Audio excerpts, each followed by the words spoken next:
जी बिल्कुल, देखिए सीजीआई की तरफ से साफ कहा गया है कि डॉक्टर्स, नर्स और पैरामेडिकल स्टाफ जो है उसके जो प्रतिनिधि है, अगर उनको कोई शिकायत होती है, कोई परेशानी होती है, तो जो सुप्रीम कोर्ट की तरफ से टास्क फोर्स का जो गठन किया गया है उनके समक्ष वो अपनी परेशानियों को रख सकते हैं और वो परेशानियां दूर भी की जाएंगी, सभी पक्षों की राय ली जाएगी। तो फिलहाल तुरंत सभी जो पूरा स्टाफ है हॉस्पिटल का उसको वापस लौटने पर काम पर वापस लौटने के निर्देश दिए गए हैं। इसके अलावा पीजीआई चंडीगढ़ के डॉक्टर्स ने भी अपनी परेशानी बताई थी, उसको लेकर सीजीआई की तरफ से कहा गया कि आप लोग काम पर लौटे, हम एक सामान्य आदेश देंगे और डॉक्टर ड्यूटी पर अगर लौटते हैं तो उनके खिलाफ कोई भी कार्रवाई या कोई सख्त कदम उनके खिलाफ नहीं उठाया जाएगा। तो फिलहाल जो सुप्रीम कोर्ट की सबसे पहली कोशिश है कि तमाम जो पैरामेडिकल स्टाफ है, इसके अलावा जो नर्सिस हैं, जो डॉक्टर्स हैं, वो काम पर लौटे ताकि जो सामान्य लोग हैं, जो मरीज हैं, जिनके काफी दिनों से इलाज रुका हुआ है, जिनकी सर्जरी रुकी हुई है, उनका इलाज सुचारू रूप से हो सके। जी बिल्कुल, ये बहुत महत्वपूर्ण बात, बहुत महत्वपूर्ण जानकारी सामने आई है, क्योंकि देश भर के अस्पतालों में इस वक्त जो मरीजों को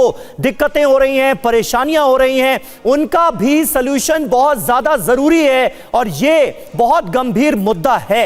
निश्चित तौर पर अब देखना यह होगा कि सीजीआई के इस निर्देश के बाद, सुप्रीम कोर्ट के ये कहने के बाद डॉक्टर्स अपनी हड़ताल खत्म करते हैं क्या, काम पर वापस लौटते हैं क्या। हालांकि डॉक्टर्स की तरफ से यह दलील जरूर दी जा रही है कि जो इमरजेंसी सेवाएं हैं उन्हें बाधित बिल्कुल नहीं किया गया है, ओपीडी में भी इलाज किया जा रहा है, ऐसा वो दावा कर रहे हैं, लेकिन हकीकत यह है कि दिक्कतें मरीजों को हो रही हैं। अरविंद जैन साहब, किस तरह से आप देखते हैं, एक तरफ मरीजों को भी दिक्कत ना हो, दूसरी तरफ डॉक्टर्स की जो परेशानियां हैं, जो उनके मुद्दे हैं, उनका भी जल्द से जल्द हल ढूंढा जाए। फिलहाल सुप्रीम कोर्ट की सीधे तौर पर यह मंशा नजर आती है। नहीं, देखिए, हल ढूंढना पड़ेगा। अगर आपको परमानेंट इसका इलाज करना है तो कोई ऐसा सिस्टम, मैकेनिज्म डिवाइस करना पड़ेगा जिसमें कि जो उनकी जायज शिकायतें हैं, उनकी जो समस्याएं हैं, उनको जो वहां का जो वर्क कल्चर है उसको किस प्रकार से इंप्रूव करना है।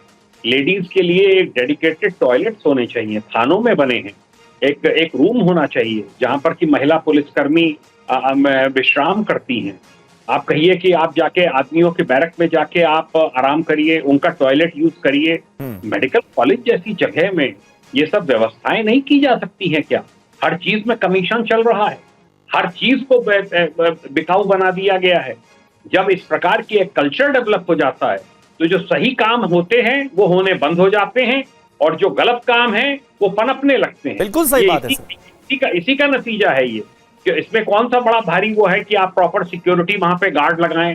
टेम्परेरी गार्ड लगा रखे थे, उनका भी पता नहीं पेमेंट कितनों का हो रहा था, कितने ऑन रोल दिखाए जा रहे थे, कितनों का पेमेंट हो रहा था।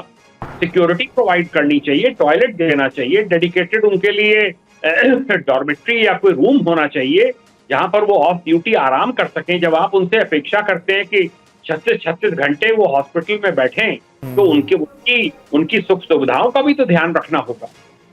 जी, बड़ी बात आप कह रहे हैं। कुमार कुंदन का भी मैं रुख करना चाहूंगी। कुंदन, हम देख रहे हैं कोलकाता में जो रेप मर्डर हुआ उसके बाद से पूरे देश भर में आक्रोश है, रेजिडेंट डॉक्टर्स हड़ताल पर हैं और उनकी मांग लगातार है कि उनकी सुरक्षा सुनिश्चित किया जाए। इसीलिए सुप्रीम कोर्ट ने पिछली सुनवाई के दौरान एनटीएफ के गठन की बात की थी और अभी भी हम देख रहे हैं सुनवाई के दौरान सीजीआई बार बार ये अपील कर रहे हैं कि डॉक्टर्स अपने काम पर लौटे और उनकी हर परेशानी को सुना जाएगा, हल देने की भी कोशिश की जाएगी। मैं एक बार जितेंद्र का रुख करना चाहूंगी। जितेंद्र, आपके पास अगर कोर्ट से कोई अपडेट है, आप पहले अपनी बात रखें, फिर मैं कुमार कुंदन का रुख करूं। जी बिल्कुल, देखिए सीजीआई ने एक महत्वपूर्ण टिप्पणी की है। सीजीआई ने साफ तौर पर कहा सुनवाई के दौरान कि सार्वजनिक अस्पताल में मैं भी सोया हूं जब मेरे एक रिश्तेदार अस्पताल के अंदर बीमार थे, एडमिट थे। तो सीजीआई की एक महत्वपूर्ण टिप्पणी है इस केस की सुनवाई के दौरान। साथ ही सीजीआई ने यह भी कहा कि इस मामले को लेकर एक व्यापक आधार वाली राष्ट्रीय टास्क फोर्स इसलिए गठित की गई है कि रेजिडेंट डॉक्टर सहित जो तमाम हितधारक हैं उनसे परामर्श किया जाए, उनकी बात सुनी जाए और उनकी बात पर गौर किया जाए। साथ ही सीजीआई ने यह भी कहा कि एक बार जब डॉक्टर काम पर लौट आए तो प्रतिकूल कार्रवाई उनके खिलाफ नहीं की जाएगी, हमारा जर्नल आदेश तभी लागू होगा। तो महत्वपूर्ण टिप्पणी सीजीआई ने इस पूरे मामले पर की है। जी कुमार कुंदन, आप अपनी बात पूरी करें।